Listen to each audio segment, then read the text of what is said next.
मुअज़्ज़ज़ असातिज़ा और हाज़रीन इकराम, अस्सलामु अलैकुम। मेरी तकरीर का उन्वान है तालीम की अहमियत। रब्बे ज़िदनी इल्मा, ऐ रब मेरे इल्म में इजाफा फरमा। कुरान मजीद में दौलत या शोहरत में इजाफे की दुआ नहीं मांगी, बल्कि इल्म में इजाफे की दुआ मांगी है। इससे पता चलता है कि इल्म दौलत और शोहरत से भी ज्यादा इंसान के लिए जरूरी है। हदीस नबी में है, इल्म हासिल करो, इल्म हासिल करो, चाहे उसके लिए चीन ही क्यों ना जाना पड़े।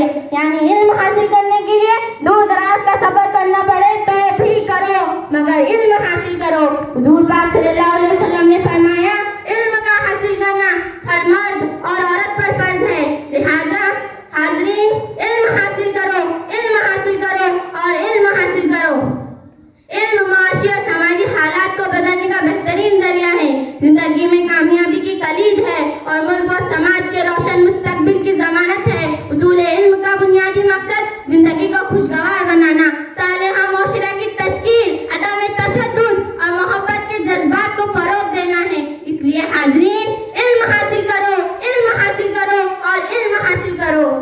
दुनिया या दीन के इल्म में कोई फर्क नहीं, इल्म नाफिया हासिल करना जरूरी है, जो तुम्हारी जिंदगी में कदम दर कदम तुम्हें फायदा पहुंचाए। सिर्फ मेरिट में मुकाम हासिल करना, इम्तिहान में कामयाब हो जाना इल्म का मकसद नहीं, बल्कि इल्म इंसान को मुल्क का वफादार शहरी, बाइखलाक इंसान, बुजुर्गों और उस्तादों का अदब करने वाला और नज़्म ज़ब्त का पाबंद बना देता है।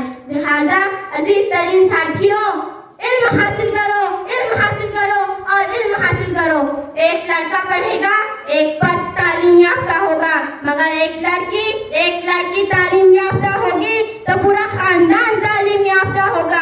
माँ की गोद ही बच्चे की पहली दरसगाह है। इसलिए मेरी बहनों, इल्म हासिल करो, इल्म हासिल करो और इल्म हासिल करो।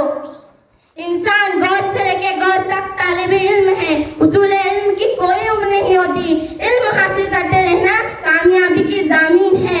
लिहाजा इल्म हासिल करो, इल्म हासिल करो और इल्म हासिल करो। तालियां जोरदार।